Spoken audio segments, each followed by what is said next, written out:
नमस्कार, आज की बात में आपका स्वागत है। आज सबसे पहले बात करेंगे महाराष्ट्र की राजनीति में आए सियासी तूफान की। शरद पवार और अजित पवार की जो लड़ाई कल तक पर्दे के पीछे थी, वो आज खुलकर सामने आ गई। महाराष्ट्र की राजनीति के सबसे अनुभवी, सबसे चतुर, सबसे चालाक शरद पवार का परिवार बिखर गया, पार्टी टूट गई। शरद पवार और अजित पवार दोनों ने एनसीपी में मेजॉरिटी का दावा किया। दोनों ने अपने अपने आदमियों को पार्टी का अध्यक्ष डिक्लेयर कर दिया। राजनीति के सबसे बड़े सूरमा को उनके भतीजे ने राजनीति के मैदान में चित कर दिया। शरद पवार के सबसे करीबी, सबसे भरोसेमंद प्रफुल्ल पटेल ने उनकी बनाई पार्टी पर आज अपना कब्जा डिक्लेयर कर दिया। मैं पिछले 40 साल से पवार साहब को जानता हूं। पहली बार वो इतने अकेले, इतने असहाय नजर आए। इतना सब हो गया, इसके बावजूद शरद पवार और उनकी बेटी सुप्रिया सुले ने अब तक अजित पवार पर खुलकर हमला नहीं किया, उनके खिलाफ एक लफ्ज नहीं कहा। इससे शरद पवार की क्रेडिबिलिटी पर और सवाल उठे। लोगों ने पूछा, क्या अजित पवार और प्रफुल्ल पटेल को बीजेपी के पास भेजना पवार का कोई नया गेम प्लान है? क्या वाकई में अजित पवार ने शरद पवार को धोखा दिया, या फिर जो कुछ हुआ उसकी स्क्रिप्ट शरद पवार ने लिखी थी? इन सारी बातों की चर्चा करेंगे आज की बात में, लेकिन इसके अलावा और भी कई सवाल खड़े हुए। महाराष्ट्र में जो हुआ उसका 2024 के चुनाव पर क्या असर पड़ेगा? शरद पवार के साथ जो कुछ हुआ उसका एंटी मोदी मोर्चे के गठन पर, विरोधी दलों की एकता पर क्या प्रभाव पड़ेगा? महाराष्ट्र की राजनीति पर इसका क्या असर होगा? शिंदे और फडणवीस की राजनीति कैसे बदलेगी? क्या अब शिंदे और फडणवीस के बीच समीकरण बदल जाएंगे? इन सारी बातों की चर्चा करेंगे, लेकिन सबसे पहले आपको आज बता देता हूं कि आज क्या हुआ। आज दो बड़े डेवलपमेंट हुए। पहला ये कि सरकार में शामिल होने के बाद अब अजित पवार ने एनसीपी पर दावा ठोक दिया, पार्टी में बदलाव कर दिए। एनसीपी के कार्यकारी अध्यक्ष की हैसियत से जयंत पाटिल को हटाकर सुनील तटकरे को महाराष्ट्र एनसीपी का अध्यक्ष बना दिया। इसके अलावा विधायक अनिल पाटिल को असेंबली में एनसीपी का चीफ विप नियुक्त किया। लेकिन इसके कुछ ही मिनट बाद शरद पवार ने प्रफुल्ल पटेल और सुनील तटकरे को पार्टी से निकालने का फरमान सुना दिया। लेकिन अजित पवार के गुट का कहना है कि शरद पवार के इस फैसले का कोई मतलब नहीं है, क्योंकि पार्टी उनके साथ है और प्रफुल्ल पटेल ने पार्टी में कई बड़े बदलावों का ऐलान किया। प्रफुल्ल पटेल ने कहा कि एनसीपी के वर्किंग प्रेसिडेंट होने के नाते उन्होंने जयंत पाटिल से कहा है कि वो फौरन महाराष्ट्र एनसीपी अध्यक्ष का चार्ज सुनील तटकरे को दे दें। अजित पवार ने कहा कि एनसीपी विधायक दल का नेता होने के कारण उन्होंने एंटी पार्टी एक्टिविटीज के लिए जयंत पाटिल और जितेंद्र आव्हाड के खिलाफ कार्रवाई की सिफारिश भी स्पीकर से कर दी है। हालांकि अजित पवार ने साफ किया कि वो किसी को पार्टी से निकालेंगे नहीं, न जयंत पाटिल को, न जितेंद्र आव्हाड को, और न ही अपनी बहन सुप्रिया सुले को। प्रफुल्ल पटेल ने कहा कि वो एनसीपी के वर्किंग प्रेसिडेंट हैं। एनसीपी के ज्यादातर विधायक और नेता अजित पवार के साथ हैं, इसलिए उन्हें फैसले लेने का पूरा पूरा हक है। राष्ट्रवादी कांग्रेस पार्टी के स्थापना दिवस के निमित्त 21 जून 2023 को मुझे हमारे राष्ट्रवादी कांग्रेस पार्टी का राष्ट्रीय कार्यकारी अध्यक्ष नियुक्त किया गया और उसी के तहत मैं मेरी जिम्मेदारी पार्टी के कार्यकारी अध्यक्ष के नाते निभा रहा हूं। इसके पूर्व सितंबर 2022 में पार्टी का नेशनल एक अधिवेशन हुआ था। उस अधिवेशन में के बाद पहली बार राष्ट्रवादी कांग्रेस पार्टी के उपाध्यक्ष के नाते, क्योंकि ये पोस्ट पहले नहीं थी, मुझे नियुक्त किया गया था और उस अधिकार के अंतर्गत मैंने कई हमारे संगठनात्मक जो नियुक्तियां थी वो करने का काम किया था। मजे की बात है कि आज गुरु पूर्णिमा है। प्रफुल्ल पटेल हों, सुनील तटकरे हों, अजित पवार हों, छगन भुजबल हों या फिर धनंजय मुंडे, सब ने कहा उनके गुरु शरद पवार हैं। प्रफुल्ल पटेल ने कहा उन्होंने तो शरद पवार को गुरु पूर्णिमा के मौके पर फोन भी किया, आशीर्वाद भी लिया, लेकिन गुरुजी ने क्या आशीर्वाद दिया ये प्रफुल्ल पटेल ने नहीं बताया। उन्होंने इतना कहा कि गुरु पूर्णिमा पर एनसीपी को सत्ता में लाकर उन्होंने शरद पवार को गुरु दक्षिणा दी है। एनसीपी में कोई फूट नहीं पड़ी है, पार्टी एक है, उसके अध्यक्ष अभी भी शरद पवार ही हैं और वो किसी के साथ कोई विवाद नहीं चाहते। त्याचं कारण आहे की राष्ट्रवादी कांग्रेस पार्टी के कई सारे, हमें यकीन है कि कई सारे यानी बहुमत के साथ कई लोगों ने हमारे कल के इस फैसले का समर्थन किया है। लोकतंत्र में बहुमत से लिया गया फैसला अवैध है या कोई उसे बदल सकता है, ऐसा नहीं होता है। हमारी इच्छा नहीं है कि कोई विवाद हो, इसके लिए हम मन से प्रयास भी करेंगे कि ये विवाद नहीं होना चाहिए। जैसा दादा ने कहा, अगर कोई सवाल खड़ा हो गया तो उसका अंतिम फैसला कौन करेगा? हम तो नहीं कर सकते हैं ना। चुनाव आयोग अंतिम फैसला ले सकता है कि किसका अधिकार है, किसी अधिकार का कैसे इस्तेमाल करना है। विवाद ना हो, ऐसी हमारी इच्छा है और इसके लिए हम प्रयास करते रहेंगे। प्रफुल्ल पटेल और अजित पवार ने अपने गुरुजी को दक्षिणा दी, उनके बारे में आदरपूर्वक बातें कही, इससे और कंफ्यूजन क्रिएट हुआ। इसलिए शरद पवार ने ट्वीट किया। शरद पवार ने एनसीपी के अध्यक्ष की हैसियत से प्रफुल्ल पटेल और सुनील तटकरे को पार्टी से निकालने का ऐलान कर दिया। और करने वाली बात है कि बगावत अजित पवार ने की। Ajit Pawar deputy chief minister बन गए हैं, लेकिन शरद पवार ने अजित पवार को पार्टी से नहीं निकाला। बस अजित पवार की जगह जितेंद्र आव्हाड को विधानसभा में विधायक दल का नेता नियुक्त कर दिया। विधायक दल के नेता की हैसियत से जितेंद्र आव्हाड ने भी मीडिया से बात की। उन्होंने कहा एनसीपी शरद पवार की पार्टी है और पार्टी के बारे में कोई भी फैसला सिर्फ शरद पवार ले सकते हैं। जितेंद्र आव्हाड ने कहा कि अजित पवार के घर पर एनसीपी के नेताओं की किटी पार्टी हुई है। किटी पार्टी में कौन क्या कह देता है इससे कोई फर्क नहीं पड़ता।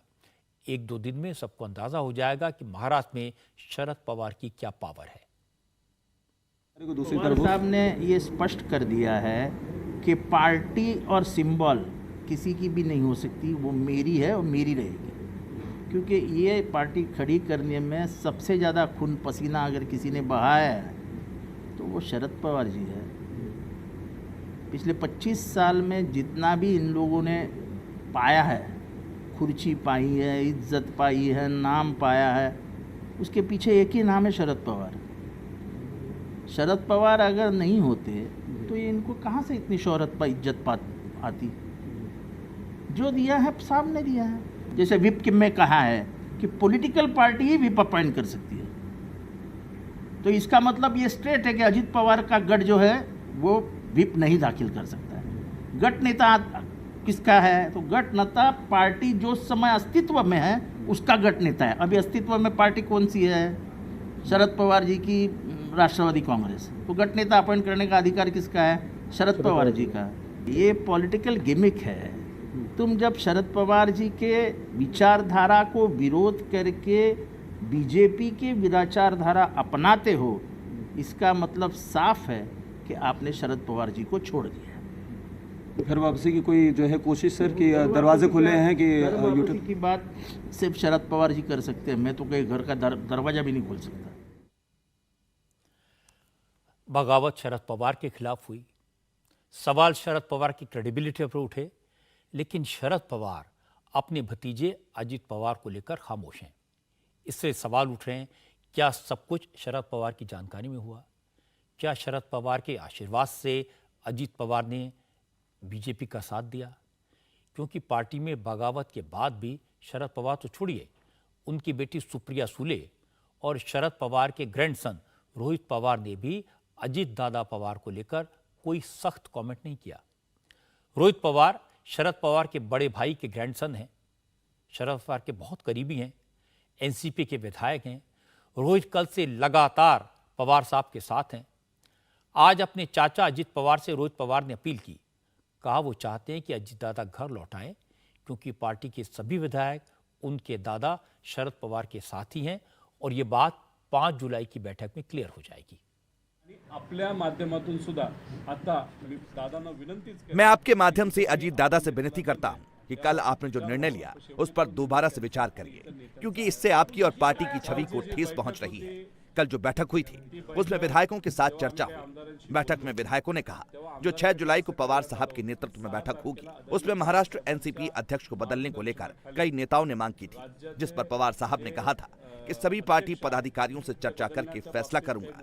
ये विधायक कॉल पर पवार साहब सुप्रिया सुले और जयंत पाटिल को यही बता रहे हैं कि उन्हें अजीत पवार के कदम की जानकारी नहीं थी, इसलिए विधायकों पर किसी की जोर जबरदस्ती नहीं चलेगी। 5 जुलाई को जो बैठक होगी उसमें सबको सच दिख जाएगा। 2 बातें गौर करने वाली हैं। पहली है कि झगड़ा सिर्फ पवार के परिवार का है, चाचा और भतीजे का है, क्योंकि किसी नेता ने खोखे की बात नहीं की, एनसीपी के नेताओं को पैसे देने की बात नहीं की, किसी ने बीजेपी पर एनसीपी को तोड़ने का इल्जाम नहीं लगाया। एनसीपी तो छोड़िए, कांग्रेस और उद्धव ठाकरे के गुट ने भी इस बार खरीद फरोख्त की बात नहीं की है। सबने यही कहा कि बीजेपी ने ईडी का डर दिखाकर अजीत पवार, सुनील तटकरे जैसे बड़े बड़े नेताओं को तोड़ा। दूसरी बात यह कि आज सुप्रिया सुले ने शरद पवार से प्रफुल्ल पटेल और सुनील तटकरे की शिकायत की, उनके खिलाफ एक्शन की मांग की और शरद पवार ने दोनों को पार्टी से निकालने का ऐलान कर दिया। लेकिन सुप्रिया ने भी अजीत पवार के खिलाफ शिकायत नहीं की। कल आधी रात को भी जब सुप्रिया सुले ने प्रेस कॉन्फ्रेंस की थी, उसमें भी उन्होंने कहा था अजीत दादा उनके बड़े भाई हैं, भाई के प्रति उनका प्यार पहले की तरह ही है और हमेशा रहेगा, क्योंकि परिवार और राजनीति अलग अलग चीजें हैं। वो अजीत दादा के खिलाफ एक लफ्ज भी नहीं बोल सकती। अगर यह कंप्लीट क्लैरिटी, अगर क्लैरिटी हो आपके मन में, तो ऐसा नहीं, उलझाने नहीं चाहिए रिश्ते। हमारे जो पर्सनल रिश्ते हैं वो एक जगह है और प्रोफेशनल, और अगर हम अच्छे प्रोफेशनल्स हो तो हम कभी मिक्स नहीं करेंगे। हमारा जो इमोशनल रिश्ता है वो उसकी जगह और जिम्मेदारी उसकी जगह, दोनों मायने रखते हैं और दोनों अपनी जगह सही है। नाराजगी और विचार, एक सोच में और नाराजगी में बहुत अंतर होता है। एनसीपी में नाराजगी कभी नहीं। Every MLA of NCP is precious to अस।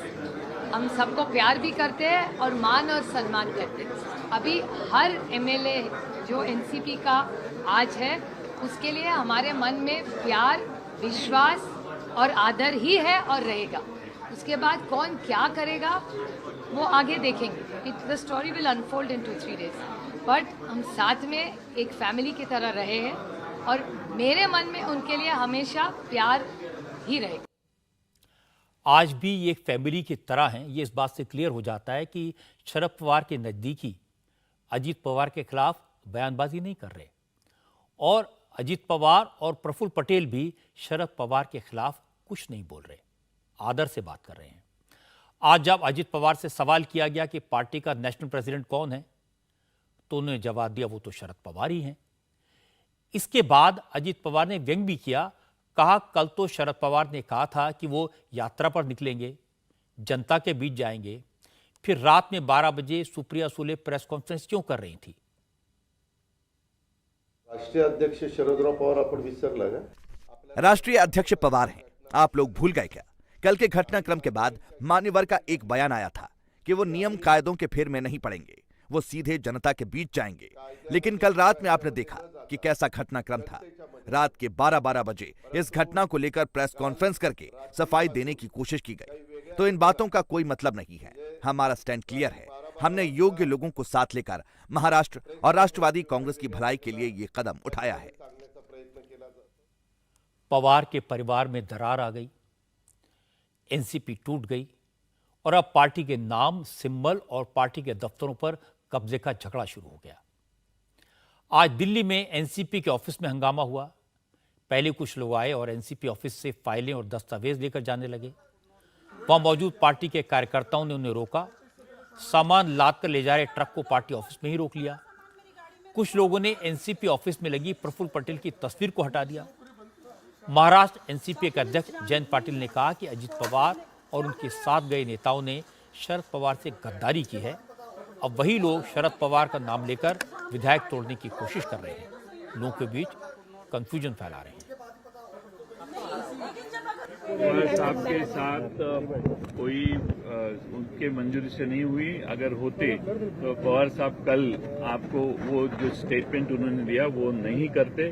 ये बताने की कोशिश हुई है कि पवार साहब इवेंचुअली हमारे साथ आएंगे, जिसके बारे में मैं और हम सब लोग बैठ के इसके ऊपर चर्चा हुई। पवार साहब ठाम है और महाविकास आघाड़ी जो महाराष्ट्र में है, देश में जो वो काम कर रहे हैं, उससे वो डेविएट नहीं होने वाले कोई भी किसी भी हालत में। ये लोगों में गलतफहमी स्प्रेड करके लोगों का सपोर्ट लेने की ये कोशिश है। सारा घटनाक्रम देखने के बाद एक बात बिल्कुल साफ है, महाराष्ट्र की राजनीति में पिछले 48 घंटे में जो कुछ हुआ उसमें सबसे बड़े लूजर शरद पवार रहे। जिन्हें महाराष्ट्र की राजनीति का मास्टरमाइंड माना जाता था, उन्हें पता ही नहीं चला कि कब उनके नीचे से उनकी पूरी पार्टी खिसक गई। शरद पवार ने तो अपनी बेटी सुप्रिया को पार्टी की कमान सौंपने का प्लान बनाया था, उसे लागू भी कर दिया था। जब वो सोच रहे थे कि मैंने कितना कमाल कर दिया, जब लोग कह रहे थे वाह पवार साहब वाह, तभी अजित पवार ने दिखा दिया असली सक्सेसर कौन है। अब 83 साल की उम्र में कई तरह की बीमारियों से जूझ रहे पवार साहब को फिर से मैदान में उतरना पड़ेगा, फिर से पार्टी खड़ी करनी पड़ेगी। ये मुश्किल काम है। उनकी विचारधारा तो उसी दिन चली गई थी जब शिवसेना के साथ मिलकर सरकार बनाई। सत्ता उस दिन चली गई जब शिंदे ने बगावत की और पवार साहब कुछ नहीं कर पाए। अब पार्टी का कारवां सामने से गुजर गया और पवार साहब गुबार देखते रहे। शरद पवार को सबसे बड़ा नुकसान ये होगा कि वो मोदी के खिलाफ मोर्चा बनाने में बड़ी भूमिका अदा कर रहे थे। अब कांग्रेस उनकी क्षमता पर सवाल उठाएगी, पवार साहब की भूमिका को सीमित करने की कोशिश करेगी। कांग्रेस के नेता कहेंगे कि जब आप अपना कुनबा इकट्ठा नहीं रख पाए तो पार्टियों को इकट्ठा कैसे करेंगे। सबसे बड़ी बात है कि पवार साहब का इतना नुकसान हुआ, इसके बाद भी लोग कह रहे हैं कि जो कुछ हुआ वो सब शरद पवार के गेम प्लान का हिस्सा है। ये उनकी क्रेडिबिलिटी पर बड़ा सवाल है। लोग कह रहे हैं कि थोड़े दिन बाद वो भी बीजेपी के साथ आ जाएंगे। इसीलिए एनसीपी में इतना कुछ होने के बाद भी शरद पवार बिल्कुल कूल दिख रहे हैं। पवार ने कह दिया वो कोर्ट कचहरी के चक्कर नहीं काटना चाहते, वो जनता की अदालत में जाएंगे और दिखाएंगे कि लोग किसके साथ हैं। एक अंदर की बात आपको बता दूं, कल जब अजित पवार के साथ 9 नेताओं ने मंत्री पद की शपथ ली, उस वक्त शरद पवार पुणे में थे। शपथ ग्रहण समारोह में जाने से पहले अजित पवार ने एनसीपी के नेताओं की मीटिंग बुलाई थी। इस मीटिंग में सुप्रिया सुले भी पहुंची थी। उन्होंने वहां देखा कि अजित पवार और उनके करीबी सरकार में शामिल होने की तैयारी कर चुके हैं, तो सुप्रिया उस मीटिंग से निकल गई। उन्होंने शरद पवार को फोन किया, सारी बात बताई, अजित पवार को रोकने को कहा, लेकिन शरद पवार ने कोई कदम नहीं उठाया। कल रात शरद पवार ने ऐलान जरूर किया कि वो आज सड़क के रास्ते सतारा जाएंगे। आज उन्होंने ऐसा किया। सड़क पर जगह जगह रुकते हुए, लोगों से बात करते हुए कराड़ पहुंचे। जगह जगह शरद पवार का भव्य स्वागत हुआ। कराड़ में शरद पवार के राजनीतिक गुरु यशवंतराव चव्हाण की समाधि है। पवार ने चव्हाण साहब की समाधि पर जाकर श्रद्धांजलि दी और इसके बाद शरद पवार ने कहा उन्होंने जिंदगी में तमाम उतार चढ़ाव देखे हैं। कई बार पार्टियों में टूट देखी है, बगावत देखी है, लेकिन न वो पहले घबराए न अब उन्हें इसकी फिक्र है। पवार ने कहा जब पिछली बार पार्टी टूटी थी तो 40 विधायक उन्हें छोड़कर चले गए थे, लेकिन उनमें से सिर्फ 4 या 5 ही दोबारा चुनकर आ सके।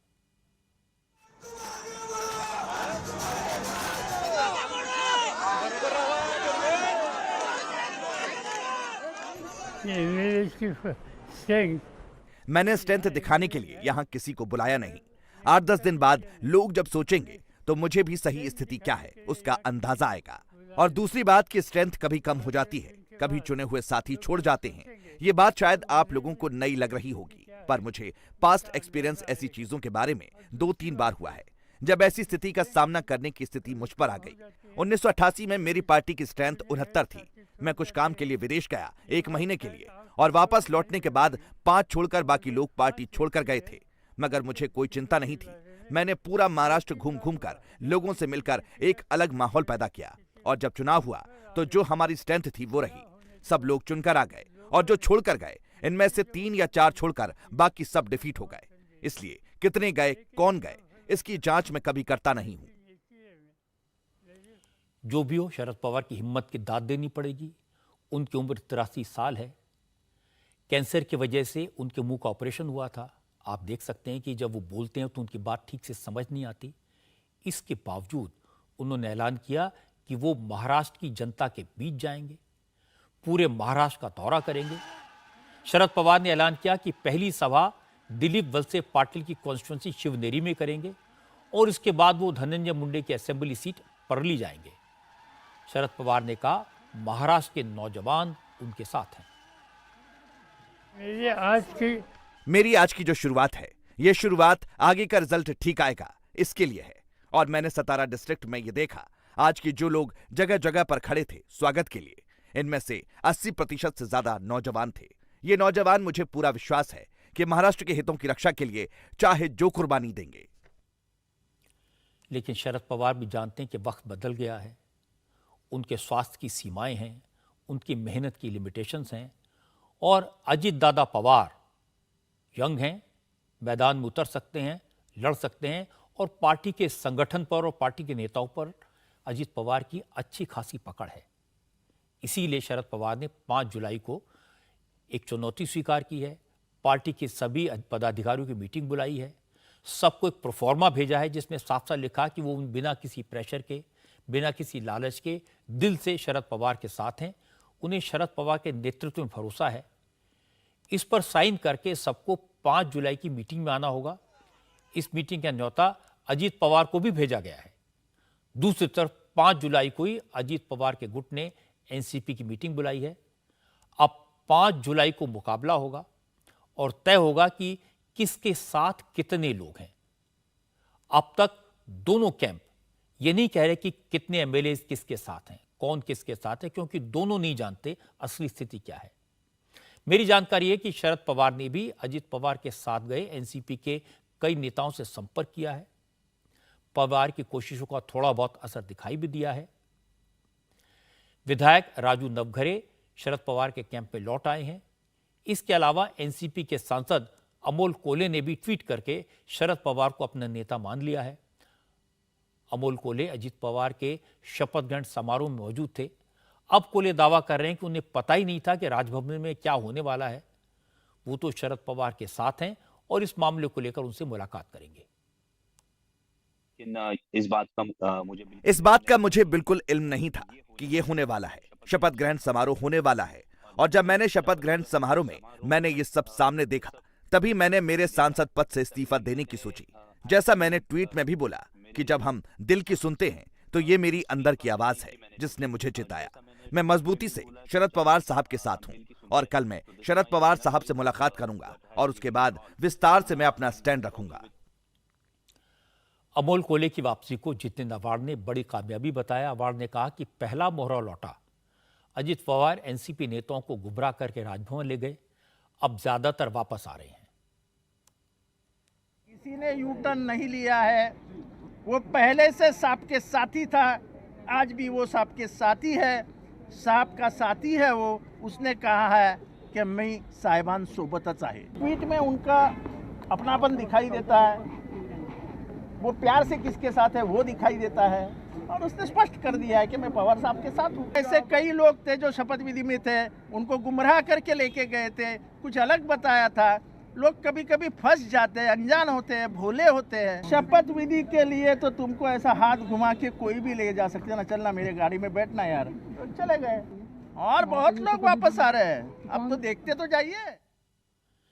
जितेंद्र अवार्ड दावा तो करते रहे कि बहुत लोग वापस आ रहे हैं, लेकिन एक को छोड़कर किसी और ने न ट्वीट किया, न बयान दिया, न मीडिया से कहा कि वो वापस आ रहे हैं। ये 5 तारीख को फैसला होगा कि किसके साथ कितने लोग हैं। लेकिन महाराष्ट्र में जो कुछ सियासी ड्रामा हुआ उस पर सबसे इंटरेस्टिंग रिएक्शन आया राज ठाकरे का। राज ठाकरे ने कहा यह पूरा खेल खुद शरद पवार ने रचा है। कल को सुप्रिया सुले भी केंद्र में मंत्री बन सकती हैं। शरद पवार कहते हैं कि उनको इन बातों के बारे में कुछ भी नहीं पता था। ऐसा हो ही नहीं सकता है। ये सब पवार का ही पॉलिटिकल ड्रामा है। दिलीप वलसे पाटिल, प्रफुल्ल पटेल और छगन भुजबल जैसे बड़े नेताओं का वहां जाना कोई सामान्य बात नहीं है। आज समझ में ही नहीं आ रहा कि राज्य में कौन किसका दुश्मन है। कल को अगर पवार साहब की बेटी सुप्रिया सूले को केंद्र में कैबिनेट मंत्री बनाया जाता है तो मुझे आश्चर्य नहीं होगा। राज ठाकरे ने जो कहा उस पर बहुत सारे लोग यकीन करेंगे। अजीत पवार ने नीचे से जमीन खिसका दी, लेकिन चाचा ने भतीजे के खिलाफ एक शब्द नहीं कहा। ये प्रॉब्लम इस बात की नहीं है कि प्रफुल्ल पटेल ने और अजीत पवार ने क्या किया। उनको क्रिटिसाइज करना बहुत आसान है।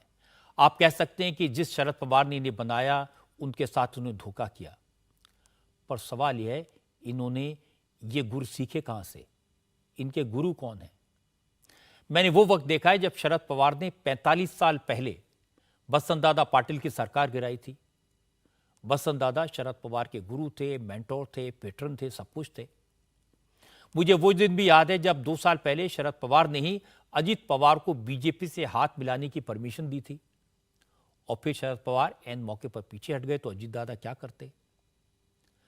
अजीत दादा कैसे भूल सकते हैं कि शरद पवार ने उद्धव को बीजेपी को धोखा देने के लिए उकसाया ताकि वो खुद रिमोट कंट्रोल से सरकार चला सके। यह सोचकर उद्धव से हाथ मिलाया था। इसी से सीखकर एकनाथ शिंदे ने उद्धव को धोखा दे दिया। तो महाराष्ट्र की राजनीति में धोखा देना, सरकार गिराना, पार्टी तोड़ना, अपने मेंटोर की पीठ में छुरा भोंकना कोई नई बात नहीं है। सबके घर शीशे के बने और सबके हाथ में पत्थर है। लेकिन इसके पीछे क्या है यह भी समझने की कोशिश करनी चाहिए। सच तो है कि शरद पवार अपने बाद अपनी पार्टी, अपनी विरासत अपनी बेटी को सौंपना चाहते हैं, तो फिर बगावत होना लाजमी है। अगर लालू तेजस्वी को बनाएंगे, सोनिया राहुल को बनाएंगी, उद्धव ठाकरे आदित्य को पार्टी सौंपने की तैयारी करेंगे, तो पार्टी के दूसरे नेताओं को लगेगा उनके रास्ते बंद हो गए हैं, जैसा शिंदे को लगा, जैसा अजीत पवार को लगा। इसीलिए बगावत हुई। दूसरी बड़ी प्रॉब्लम यह है कि चाहे शरद पवार हो, लालू यादव हो, सोनिया गांधी हो, उद्धव ठाकरे हो, सब चाहते हैं कि जैसी इज्जत पार्टी में उनको मिली, पार्टी के नेता और कार्यकर्ता उनके बच्चों को भी वैसी ही इज्जत दें। लेकिन प्रैक्टिकल लाइफ में यह होता नहीं है। मैंने मुलायम सिंह यादव, शरद पवार और लालू यादव को गांव-गांव घूमते देखा है।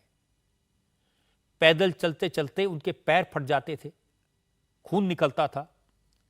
उन्होंने अपनी जिंदगी खपा दी, पार्टी खड़ी की, कार्यकर्ताओं से रिश्ते बनाए, घर घर गए, कार्यकर्ताओं की मदद की, सुख में दुख में उनके साथ खड़े रहे।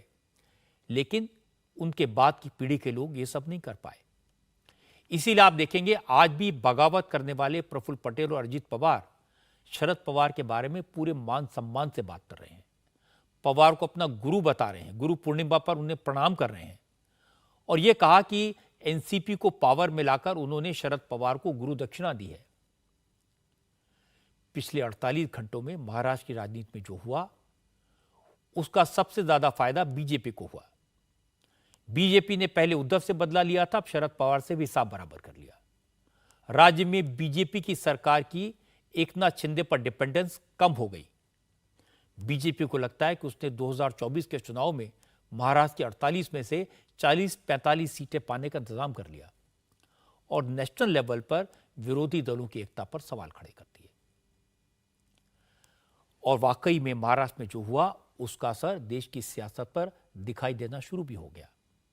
नीतीश कुमार, शरद पवार, लालू यादव, ममता बनर्जी जैसे जो नेता विरोधी दलों को एकजुट करके मोदी को हराने की रणनीति बना रहे हैं, उस मुहिम को सेटबैक लगा। हालांकि आज पटना में नीतीश की मीटिंग में शामिल हुई ज्यादातर पार्टियां शरद पवार के साथ खड़ी दिखाई दी। भूपेश बघेल से लेकर महबूबा मुफ्ती और लालू यादव तक सभी नेताओं ने एक ही बात कही, बीजेपी विपक्ष की एकता से घबरा गई है, इसीलिए जांच एजेंसियों का डर दिखाकर अब विरोधी दलों को तोड़ना शुरू कर दिया है। आज महाराष्ट्र में जो हुआ कल दूसरे राज्यों में भी हो सकता है। भूपेश बघेल ने कहा एनसीपी के साथ जो कुछ हुआ उसमें हैरानी की बात नहीं है, बीजेपी ने पहले भी ऐसा किया है। जिन नेताओं को पहले बीजेपी करप्ट बताती थी बाद में उन्हीं को मंत्री बना दिया। सेंट्रल एजेंसी के माध्यम से ये पहले शिवसेना को तोड़ा। शिवसेना में आधा दर्जन से अधिक नेता थे जिनके खिलाफ सेंट्रल एजेंसी जांच कर रही थी, सारे लोग गए, अब वो जांच बंद हो गई। अभी कुछ दिन पहले ही एनसीपी के नेता के यहाँ छापा पड़ा था। अब वो जैसे एनसीपी छोड़ के आए तो मंत्रिमंडल में जगह स्थान मिल गया, उनको कल शपथ लिए बढ़िया से, तो उनका भी पाप धुल गया। वैसे लंबा फेरिस्त है, बंगाल में, आसाम में, महाराष्ट्र में जितने नेताओं के नाम गिन लीजिए, वो सारे नेता पहले भाजपा के टारगेट में थे, रोज उसके खिलाफ बयान होता था, लेकिन जैसे भाजपा में गए सब वॉशिंग मशीन में बिल्कुल चकाचक धुल के बाहर आ गए, उसके खिलाफ कोई कार्रवाई नहीं। अब कोई मुख्यमंत्री बना है तो कोई राष्ट्रीय उपाध्यक्ष बना है तो कोई मंत्री बना है।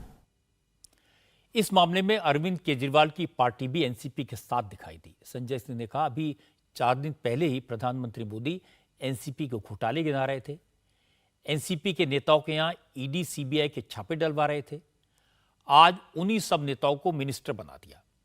संजय सिंह ने कहा, अब तो सुप्रीम कोर्ट को दखल देना चाहिए, देखना चाहिए कि सरकार किस हद तक जांच एजेंसियों का मिसयूज कर रही है।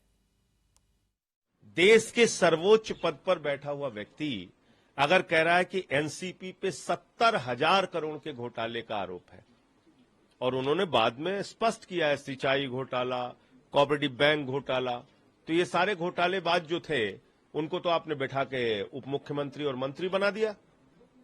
अजीत पवार पे सिंचाई घोटाले का आरोप है, छगन भुजबल जेल जा चुके हैं। आपने हसन मुशर्रफ पे ईडी के छापे मारे, उनको कैबिनेट का मंत्री बना दिया। तो माननीय सर्वोच्च न्यायालय को भी इस बात का संज्ञान लेना चाहिए कि जिन लोगों पर ईडी सीबीआई की जांच चल रही होती है, अचानक क्या होता है कि वही लोग पवित्र बन जाते हैं और कैबिनेट मंत्री बन जाते हैं। तो ये तो इस देश की जांच एजेंसी का मजाक हो रहा है।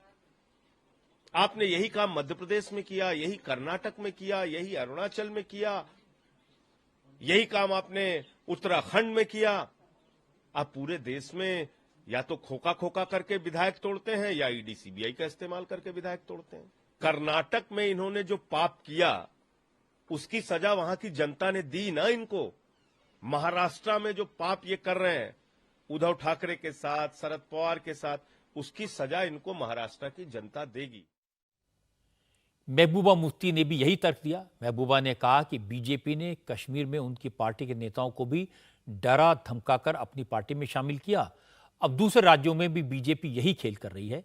ये बीजेपी का पूरा फॉर्मूला है, लेकिन जनता हकीकत जान चुकी है, इसलिए इसका असर नहीं होगा। अभी तो कुछ दिन पहले मेरे ख्याल में बीजेपी के बहुत बड़े लीडर ने शायद भोपाल में या कहीं ये कहा कि एनसीपी के खिलाफ बहुत बड़े घोटाले हैं, इतने 1000 करोड़ के घोटाले हैं, और नाम लेके लिए और आज उन्हीं को मिलाया अपनी सरकार में। तो ये तो खुद बताता है कि इनकी पॉलिसी दोहरी है, ये कहते कुछ हैं करते कुछ हैं। और सबसे ज्यादा करप्शन अगर किसी सरकार में कोई पैसा बनाया है किसी जमात ने तो वो बीजेपी है। बहुत बुरा है, खासकर जब हमारे मुल्क को दुनिया की सबसे बड़ी जमहूरियत कहा जाता हो और ऐसे में लोग बड़ी आशा के साथ वोट डालते हैं, को चुनते हैं, और उसके बाद जब वो सरकार चुनते हैं तो बीजेपी ने एक ऐसा कानून बनाया हुआ, एक ऐसा उन्होंने आदत डाल दी है कि वो जोर जबरदस्ती, डरा धमका के, लालच दे के उन सरकारों को तोड़ते हैं, उस वोट की बेइज्जती करते हैं और अपने हिसाब से लोगों को अपने साथ मिलाते हैं। और साथ ही पहले उनको करप्ट बुलाते हैं, उनको बेईमान बुलाते हैं, उसके बाद उन्हीं लोगों को अपने साथ मिलाते हैं। तो मैं समझती हूँ कहीं ना कहीं जो हमारे मुल्क की जमहूरियत को ये सबसे बड़ा धचका है। लालू यादव भी शरद पवार के साथ खड़े नजर आए। उन्होंने कहा कि वो शरद पवार को लंबे वक्त से जानते हैं, शरद पवार की ताकत को कम करके नहीं आंकना चाहिए, वो तो लड़कर फिर जीतेंगे। इसी तरह के टूट से उनकी सेहत पर कोई फर्क नहीं पड़ेगा। शरद पवार का कुछ उनके ऊपर असर पड़ने वाला नहीं है। कौन एमएलए कहाँ गया नहीं गया, शरद पवार एक हैसियत है, एक ताकत है। उस ताकत को हिलाने का नरेंद्र मोदी ने कोशिश किया, ये सब फेल हो जाएगा। लालू यादव से लेकर महबूबा मुफ्ती तक सब ने शरद पवार की बात की। सबको डर लगा कि इसका असर पड़ेगा ऑपोजिशन की यूनिटी पर। इन सब ने बीजेपी को कोसा, लेकिन असदुद्दीन ओवैसी ने अलग तरह की बात कही। ओवैसी ने साफ साफ कह दिया कि ऐसी विपक्षी एकता का क्या मतलब जिसमें यही नहीं मालूम कि कौन बीजेपी का एजेंट है। ओवैसी ने कहा कि कांग्रेस, एनसीपी, जेडीयू, आरजेडी के तमाम नेता उन्हें बीजेपी का एजेंट कहते हैं, लेकिन शरद पवार जिन प्रफुल्ल पटेल को लेकर पटना की विरोधी दलों की मीटिंग में गए थे, आज वही प्रफुल्ल पटेल बीजेपी के साथ हो लिए। तो क्या मालूम एंटी मोदी मोर्चे में शामिल कितने नेता कल को मोदी के साथ खड़े दिखाई दें।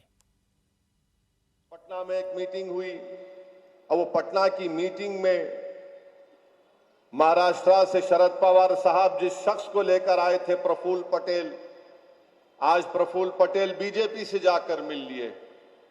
आप बताइए कौन सी अपोजिशन की मीटिंग है ये, जिसको आप बुला रहे हैं, जो आपके साथ बैठकर बातें कर रहा है, वो चंद दिन के बाद आज बीजेपी की तायीद करता है महाराष्ट्र में। मगर इसके बावजूद भी कांग्रेस के लोग सेकुलरिज्म का सर्टिफिकेट बांटते हैं कि ये सेकुलर है, ये कम्युनल है, ये बी टीम है, वो फुला टीम है। हम कांग्रेस से और ये तमाम नाम निहाद सेकुलर पार्टी से कहना चाहेंगे कि कभी अपने गिरबान में झांक कर देख लो। तुम्हारी तारीख भरी पड़ी हुई है कि तुमने कैसे कैसे धोखे दिए हैं। आज तुम जिसको बुलाते हो उसी की पार्टी का आदमी बीजेपी के गोद में बैठा है, मोदी के गोद में बैठ जाता है। ये इनका नाटक है, ये इनकी पॉलिसी है कि मीटिंग में जिसको बुलाकर बिठाती है। आज प्रफुल्ल पटेल साहब बीजेपी की तायीद कर रहे हैं। ये तुम्हारा अपोजिशन यूनिटी है। अरे छोड़ो, ये सर्टिफिकेट बांटने की दुकान बंद करो। तुमको अगर बीजेपी को रोकना है तो आइडियोलॉजी की बुनियाद पर रोको। बीजेपी से मुकाबला करना है तो एक एजेंडा बनाओ। ये नहीं हो सकता कि नहीं हम जो करेंगे वो सच है और दूसरों को सबको गुलामों की तरह आपके सामने सर झुकाकर खड़ा होना पड़ेगा। ओवैसी की ये बात तो सही कि कौन किसके साथ हाथ मिला ले, कब कहां चला जाए, कोई नहीं कह सकता। पटना में विरोधी दलों की मीटिंग हुई है, उसके बाद से अलग अलग स्टैंड, अलग अलग बयान देखने को मिले हैं। केजरीवाल ने, आपको याद होगा, उसी दिन अपना रास्ता अलग कर लिया था। अब एक और एग्जाम्पल आज मिला। पटना की मीटिंग में शामिल तेलंगाना के, माफ कीजिएगा, पटना की मीटिंग में नीतीश कुमार ने तेलंगाना के चीफ मिनिस्टर को नहीं बुलाया था, चंद्रशेखर राव को, क्योंकि कांग्रेस केसीआर के खिलाफ है। कल तेलंगाना में राहुल गांधी ने साफ साफ कह भी दिया था कि उन्होंने नीतीश कुमार को कह दिया है और साफ साफ बता दिया है कि जिस अलायंस में केसीआर होंगे, कांग्रेस उस गठबंधन में शामिल नहीं होगी। लेकिन 23 जून को पटना की मीटिंग में अखिलेश यादव शामिल हुए थे, समाजवादी पार्टी के अध्यक्ष हैं। आज वो केसीआर से मिलने हैदराबाद पहुंचे। अखिलेश के लिए केसीआर ने स्पेशल प्लेन भेजा। हैदराबाद पहुंचे तो केसीआर ने अखिलेश के स्वागत में अपनी पार्टी के बड़े नेताओं को एयरपोर्ट भेजा और इसके बाद अपने घर पर करीब 1 घंटे तक अखिलेश के साथ बात की। मीटिंग के बाद केसीआर ने तो कुछ नहीं कहा, लेकिन अखिलेश यादव बोले कि बीजेपी को तो सब हराना चाहते हैं, इसके लिए विपक्षी एकता भी जरूरी है, लेकिन कौन कौन साथ आएगा ये कहना अभी मुश्किल है। एक लक्ष्य है सबका कि हम सब लोग मिलकर के बीजेपी को हटाना चाहते हैं। कोई बात अभी कहने के लिए नहीं है, अभी कोई बात इस तरह की नहीं है, लेकिन जब आप दिल्ली की सरकार में बीजेपी को हटाना चाहते हैं तो उसके लिए रास्ता तो निकालना ही पड़ेगा।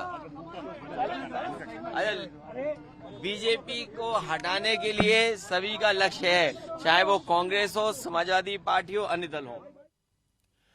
अखिलेश यादव ने जो कहा उसका मतलब साफ है। भले नीतीश कुमार और लालू यादव विरोधी दलों की एकता की बड़ी बड़ी बातें करें, लेकिन विपक्ष की एकता अभी मुश्किल दिखाई दे रही है, क्योंकि विरोधी दलों में शामिल तमाम पार्टियों के अपने अपने इंटरेस्ट हैं। राज्यों में अलग अलग समीकरण हैं। तेलंगाना में कांग्रेस और केसीआर का सीधा मुकाबला है, इसलिए कांग्रेस केसीआर के साथ नहीं जा सकती। दिल्ली और पंजाब में कांग्रेस का मुकाबला केजरीवाल से है, इसलिए केजरीवाल राहुल के साथ नहीं दिखना चाहते। इसलिए अब तक जो दिख रहा है उससे ये लगता है कि नीतीश कुमार, लालू यादव, शरद पवार, ममता बनर्जी, फारूक अब्दुल्ला, महबूबा मुफ्ती और राहुल गांधी तो एक साथ मिलकर मोर्चा बना सकते हैं, लेकिन उस फ्रंट में ममता लेफ्ट को शामिल नहीं होने देंगी। और कांग्रेस की केसीआर और जेडीएस से और ओवैसी से इतनी कड़वाहट है कि उन्हें शामिल होने पर आपत्ति करेंगे। इसलिए हो सकता है कि केसीआर, देवेगौड़ा, असदुद्दीन ओवैसी और अखिलेश यादव और केजरीवाल मिलकर ऑपोजिशन का एक अलग मोर्चा बना लें। अगर ऐसा हुआ तो आश्चर्य की बात नहीं होगी। ऑपोजिशन यूनिटी को लेकर एक बड़ी खबर यह है कि बेंगलुरु में 13 जुलाई को होने वाली विरोधी दलों की जिस मीटिंग को कल पार्लियामेंट के मॉनसून सेशन के बाद तक टाल दिया गया था, आज ऐलान किया गया कि विपक्षी दलों की वो मीटिंग 17-18 जुलाई को बेंगलुरु में होगी। अब देखने वाली बात यह होगी कि केजरीवाल और अखिलेश यादव बेंगलुरु में होने वाली मीटिंग में जाते हैं या नहीं। महाराष्ट्र के बाद अब बिहार में ये चर्चा शुरू हो गई कि जिस तरह से शरद पवार की पार्टी टूटी, बिहार में नीतीश कुमार की पार्टी भी टूट सकती है। जेडीयू के बहुत सारे नेता बीजेपी के संपर्क में हैं। सुशील मोदी ने दावा किया कि जिस तरह नीतीश कुमार ने तेजस्वी को उत्तराधिकारी घोषित कर दिया है और राहुल गांधी को नेशनल लेवल पर अपना नेता मान लिया है, उसके बाद जेडीयू के कई सांसद और विधायक अपने भविष्य को लेकर परेशान हैं। सुशील मोदी ने कहा कि जेडीयू के कई विधायक बीजेपी के कांटेक्ट में हैं और हो सकता है बहुत जल्द महाराष्ट्र जैसा नजारा बिहार में भी दिखाई दे। बिहार में भी बगावत की स्थिति बन रही है, क्योंकि नीतीश कुमार ने पिछले 17 साल में कभी भी विधायकों और सांसदों को कभी मिलने के लिए 1 मिनट भी समय नहीं दिया। साल भर लोगों को इंतजार करना पड़ता था। अब वो प्रत्येक विधायक सांसद को आधा घंटा समय दे रहे हैं। और विशेष करके जब से नीतीश कुमार ने राहुल गांधी को एक प्रकार से अगली लड़ाई के लिए नेता स्वीकार कर लिया और तेजस्वी यादव को अपना उत्तराधिकारी बना दिया, तब से जनता दल में विद्रोह की स्थिति है। कोई भी जनता दल का विधायक सांसद न तो राहुल गांधी को स्वीकार करने के लिए तैयार है और न ही तेजस्वी यादव को। और इसलिए, और देखिए, बड़ी संख्या में जो सांसद हैं उनको मालूम है कि उनका टिकट कटने वाला है। पिछले बार 17 सीट मिली थी, यानी क्या इस बार जनता दल को 17 सीट मिलेगी? और इसलिए, और आज की स्थिति में 8-10 से ज़्यादा सीट मिलने की कोई गुंजाइश नहीं है। तो जो सांसद हैं उनको भी लगता है कि पता नहीं उनका भविष्य क्या होगा। फिर नीतीश कुमार के बाद जनता दल का कोई भविष्य नहीं है। सारे लोग अपना भविष्य अंधकार में देख रहे हैं और इसलिए एक भगदड़ की स्थिति है। वो जो सांसद है, विधायक है, दूसरे दलों से संपर्क कर रहे हैं। नीतीश कुमार के बारे में तो पहले ही अमित शाह जी ने साफ कर दिया है कि किसी कीमत पर नीतीश कुमार को हम स्वीकार नहीं करेंगे। और इसलिए वो नाक भी रगड़ेंगे आकर बीजेपी के दरवाजे पर, तो भी बीजेपी कभी नीतीश कुमार को भी स्वीकार नहीं करेगी। बहुत हो गया, आपको 17 साल हम लोगों ने ढोया। अब बीजेपी नीतीश कुमार को न तो स्वीकार करेगी और नहीं ढोने के लिए और भविष्य में तैयार। जो बात सुशील मोदी ने कही उसे चिराग पासवान ने कंफर्म कर दिया। चिराग पासवान ने कहा जेडीयू के कई नेता उनकी पार्टी में आने के लिए बेकरार हैं।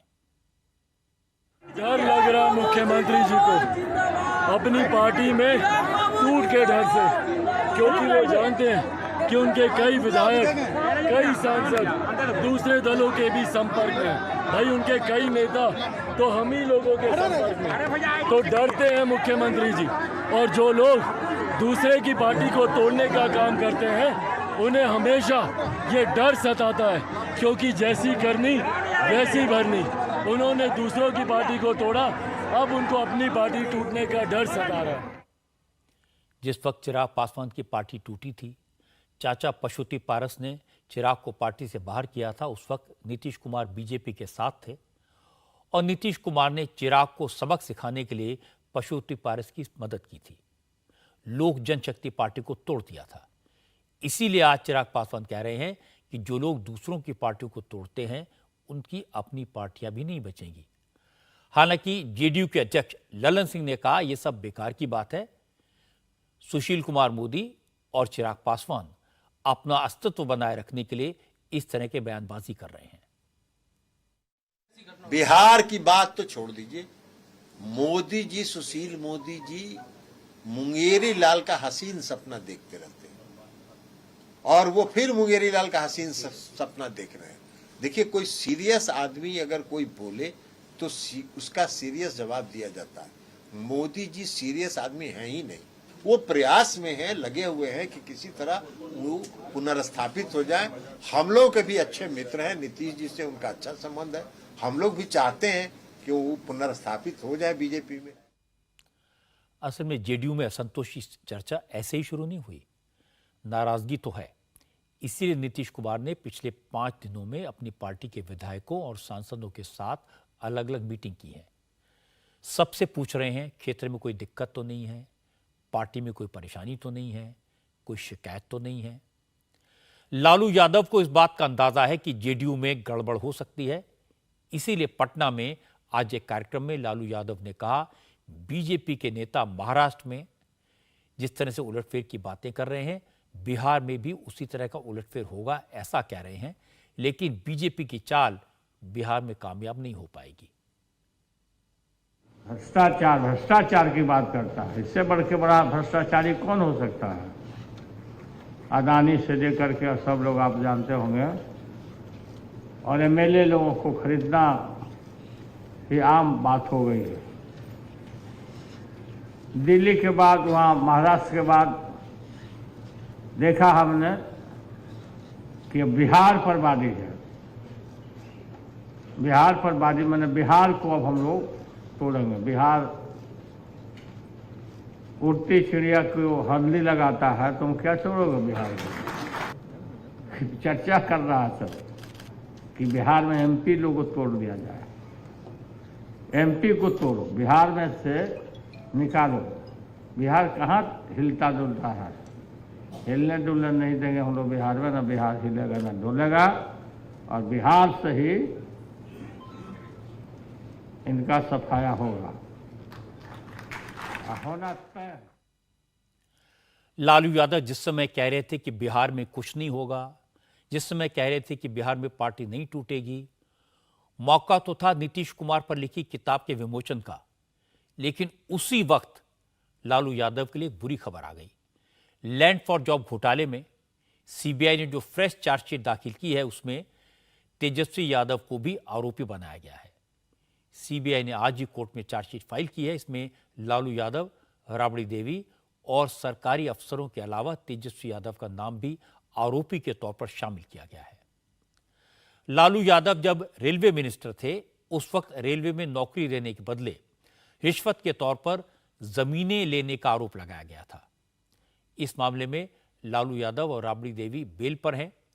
इस नई चार्जशीट में पिछली चार्जशीट से अलग कई जोन के केसेस हैं। इसमें तेजस्वी के अलावा लालू यादव, राबड़ी देवी समेत 17 लोगों के नाम हैं। अब इस नई चार्जशीट पर 12 जुलाई को दिल्ली के रॉज एवेन्यू कोर्ट में सुनवाई होगी। तेजस्वी का नाम चार्जशीट में आया तो आरजेडी ने कहा यह तो होना ही था। आरजेडी के नेता शिवानंद तिवारी ने कहा कि तेजस्वी तो ये पहले से कह रहे हैं केंद्र सरकार लालू परिवार को डराने की कोशिश कर रही है, लेकिन तेजस्वी डरने वाले नहीं हैं। पहले से ही उम्मीद थी कि होना है। आपको याद होगा कि कुछ दिन पहले तेजस्वी ने खुद कहा था कि चार्जशीट दाखिल होने वाला है और उसमें मेरा नाम होगा। तो अभी जो माहौल है और जिस ढंग की राजनीति भारतीय जनता पार्टी और नरेंद्र मोदी जी की सरकार कर रही है, उसमें यही होना था। अभी महाराष्ट्र में क्या हुआ वो उसको सब लोगों ने देखा है। इसके बावजूद हमारी राजनीति में कोई बदलाव नहीं आएगा अगर ये गलतफहमी में है नरेंद्र मोदी जी और उनकी सरकार कि इसकी वजह से उनके सामने आत्मसमर्पण हम कर जाएंगे। ये नहीं होने वाला। बीजेपी ने चार्जशीट दाखिल होने के बाद तेजस्वी यादव को डिप्टी चीफ मिनिस्टर के पद से बर्खास्त करने की मांग की। सुशील मोदी ने कहा जब लालू यादव पर चारा घोटाले में चार्जशीट हुई थी तो नीतीश कुमार ने उन्हें बर्खास्त करने की मांग की थी। अब तेजस्वी पर घोटाले का आरोप लगे हैं तो क्या नीतीश उन्हें प्रोटेक्शन देंगे या बर्खास्त करेंगे? नीतीश कुमार को तेजस्वी यादव को अविलंब मंत्रिमंडल से बर्खास्त करना चाहिए। मैं नीतीश जी को याद दिलाना चाहूँगा जब लालू यादव पर चारा घोटाले में चार्जशीट फाइल हुई थी उस समय नीतीश कुमार उनकी पार्टी ने यही मांग की थी कि लालू यादव को बर्खास्त किया जाए। तो नीतीश जी अब तो आप राज्य के मुख्यमंत्री हैं, आप कहते हैं कि भ्रष्टाचार से कोई समझौता नहीं करेंगे। तो जब भ्रष्टाचार से जुड़े एक मामले में जो रेलवे की नौकरी के बदले जमीन लिखवाने का मामला है, इसमें आपके सहयोगी जिनको आपने अपना उत्तराधिकारी घोषित किया है वो चार्जशीटेड हो गए हैं, तो क्या अभी भी आप उनको संरक्षण देंगे? अब आरजेडी के नेता इस मुद्दे को सियासी मसला बताने की कोशिश करेंगे। तेजस्वी फिर से कहेंगे ये मामला तब का है जब उनकी मूंछ भी नहीं निकली थी, वो बच्चे थे। बीजेपी बदनाम करने के लिए, डराने के लिए उनका नाम घोटाले में डाल रही है।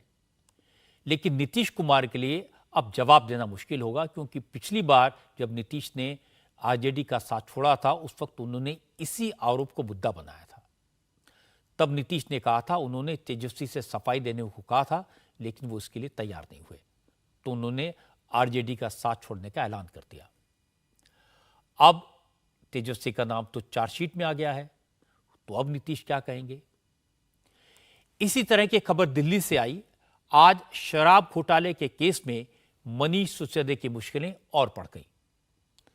आज कोर्ट ने मनीष सिसोदिया को जमानत देने से इनकार कर दिया। कोर्ट ने कहा मनीष सिसोदिया पर इल्जाम लगे हैं वो गंभीर हैं और उन्हें जमानत पर छोड़ना उचित नहीं होगा। आज की एक और बड़ी खबर यह है कि प्रधानमंत्री नरेंद्र मोदी ने सरकार के 9 साल पूरे होने पर अपने मंत्रियों के कामकाज की समीक्षा की, सबका रिपोर्ट कार्ड देखा। दिल्ली में प्रगति मैदान के कन्वेंशन सेंटर में मंत्रिमंडल में शामिल सभी 78 मंत्री मौजूद थे। सभी मंत्रालयों के सचिव और दूसरे बड़े अफसर भी प्रेजेंट थे। National security adviser Ajit Doval भी इस मीटिंग में शामिल हुए। करीब 5 घंटे तक चली इस बैठक में प्रधानमंत्री ने सभी मंत्रालयों के कामकाज को रिव्यू किया। अब से कुछ ही देर पहले नरेंद्र मोदी ने इस मीटिंग की तस्वीरें शेयर की हैं और बताया कई पॉलिसी रिलेटेड इश्यूज पर उन्होंने इस मीटिंग में अपने मंत्रिमंडल के साथियों से चर्चा की।